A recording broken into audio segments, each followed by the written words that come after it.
pour le dire très simplement, on a pu voir comment dans la communauté des clusters, comment dans les territoires, dans les écosystèmes territoriaux, on était capable de se mobiliser pour accompagner l'industrialisation nationale et évidemment participer à la grande ambition de développement économique européenne. On a beaucoup parlé des acteurs régionaux, des acteurs nationaux et des programmes nationaux pour accompagner ça, notamment les annonces gouvernementales récentes de France 2030 et du plan de relance.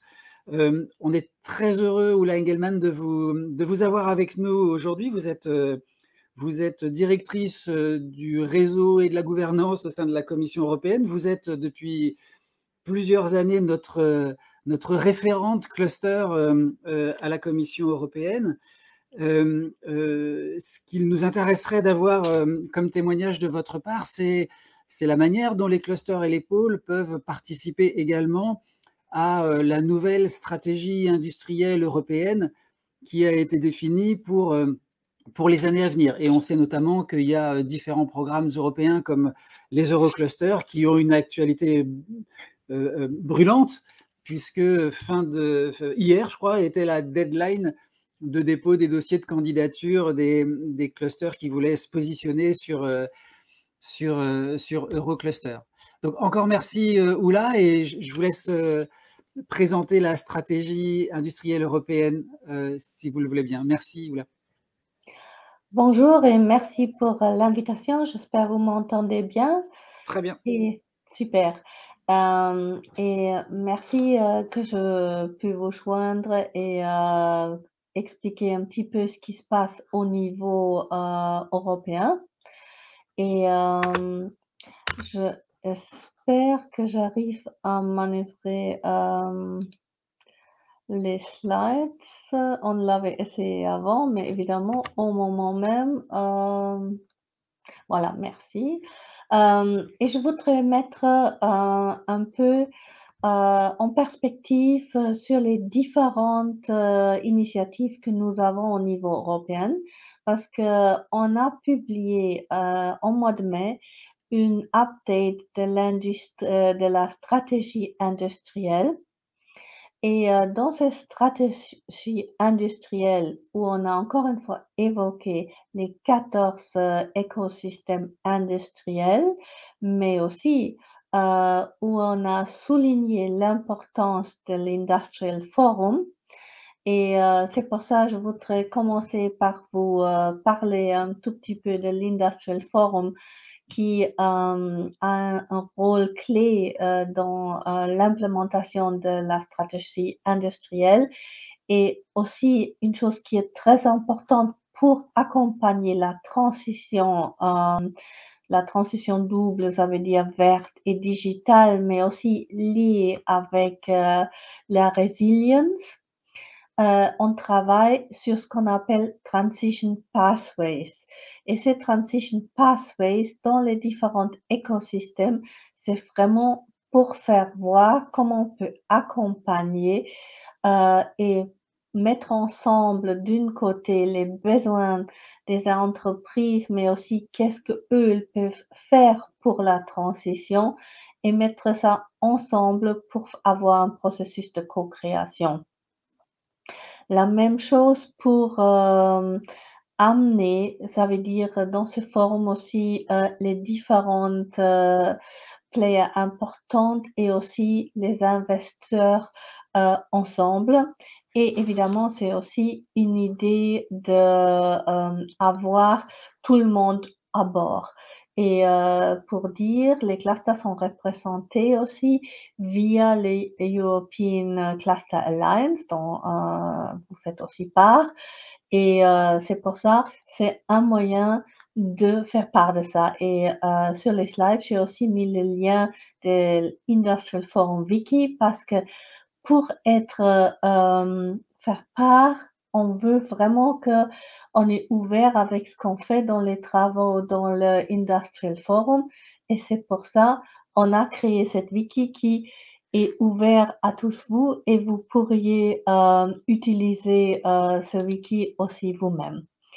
Et l'idée de cet Industrial Forum est vraiment mettre tout le monde autour de la table Et c'est les États membres, mais aussi des ONG, centres de recherche, l'industrie. C'est vraiment très, très vaste. Et comme j'avais dit, on a cette collaborative website qui est le Wiki.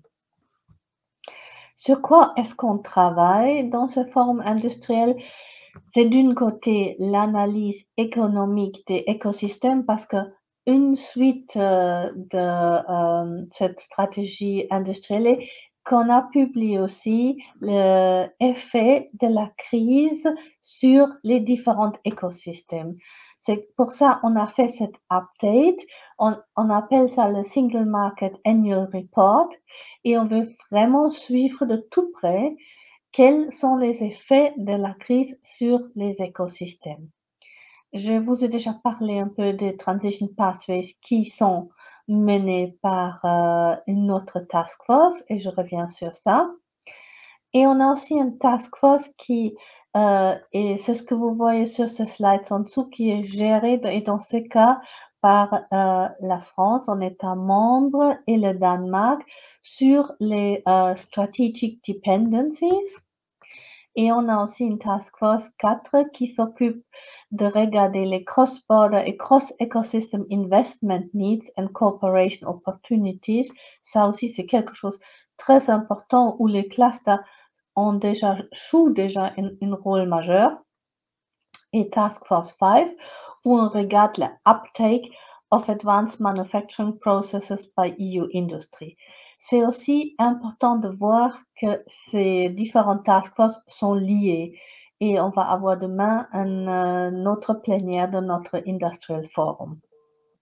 Pour expliquer un peu plus en détail ce qui sont les Transition Pathways dont je vous ai parlé, et ça c'est vraiment une chose prioritaire qui est le follow-up de cette Industrial Strategy, c'est vraiment de regarder d'un côté par écosystème quels sont les effets et quelles sont les opportunités dans la transition, quels sont les possibles obstacles, mais aussi qu'est-ce que peut aider, comment on peut faire un monitoring, mais aussi où sont les besoins d'investir et quelles sont les opportunités d'un côté public, mais aussi privé pour le funding et quelle est la dimension internationale. Évidemment, on doit voir tout ça dans le contexte, comme toutes les propositions pour Fit for 55, aussi le Digital Compass, mais aussi les liens avec la recherche. Et là, on travaille très proche avec nos collègues de la recherche et innovation sur les Industrial Technology Roadmaps et évidemment aussi les inputs de tous les stakeholders, y inclut les clusters. Et la priorité, parce que avec l'Industrial Forum, on travaille dans ce qu'on appelle un building block des blueprints pour le transition pathways en général, mais il y a aussi par écosystème des scénarios qui sont publiés, qui vont en consultation publique et par exemple, tourisme était déjà en consultation publique. Energy Intensive Industries est en train de fermer la consultation publique, mais il y aura construction, mobilité, mais aussi économie sociale qui vont arriver bientôt, où il y aura, et ça aussi c'est très intéressant pour les clusters d'y participer avec des idées pour les différentes pathways. La base, et ça c'est pas nouveau pour vous, pour notre travail sur les clusters, c'est notre European Cluster Collaboration Platform avec des différents services et comme le Advanced Cluster Mapping Tool, mais aussi une page web dédiée au European Cluster Partnership, un forum pour discussion et évidemment des différentes matchmaking events. Comme par exemple, on a terminé hier matchmaking events, le deuxième matchmaking event sur les COVID-19 therapeutics. Et ça fait aussi part des conférences sur les clusters qu'on organise. Mais aussi, on a le Green Transition Technical Assistance Facility et évidemment, on met les différentes rapports et tools qu'on utilise qui font part de cette plateforme. Et on a ici aussi listé parce que c'est ce qu'on fait avec les clusters doit être aussi vu et on est très préoccupé à trouver des synergies avec des autres networks qui existent. Et on a aussi eu une restructuration au sein de la DG Gros et c'est pour ça les clusters se trouvent ensemble dans mon unité avec le Enterprise Europe Network. Et là, il y aura aussi un nouveau network, Enterprise Europe Network, qui commencera l'année prochaine. Et là, il y aura des EN Sustainability Advisors.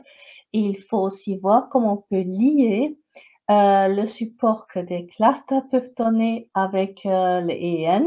Et la même chose dans la digitalisation.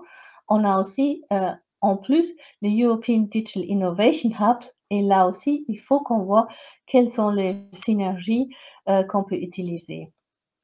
Et pour faire un petit overview des travaux qu'on a menés cette année sur les clusters, c'est notre groupe d'experts sur les clusters qui avait publié 15 recommandations l'année dernière, qui on a maintenant traduit pour comment on peut opérationnaliser ces recommandations. Et on a mené des travaux sur le Green Transition Facility. On avait des Capacity Building Webinars. On va publier bientôt un guide on Capacity Building for Cluster. On va aussi publier bientôt notre cluster panorama. Et on avait d'ailleurs à Paris la semaine dernière un Policy Learning Event de Clusters Driving Green and Digital Transition. Et tout ça ensemble, on va utiliser ça pour un policy toolkit où on veut mettre pour les policy makers, pas seulement au niveau européen ou national, mais aussi régional, pour qu'ils comprennent la possibilité pour eux à travailler avec les clusters, quel est le potentiel des clusters. Alors, ça peut être aussi pour vous très intéressant de utiliser ça quand vous discutez avec des autorités locales ou régionales.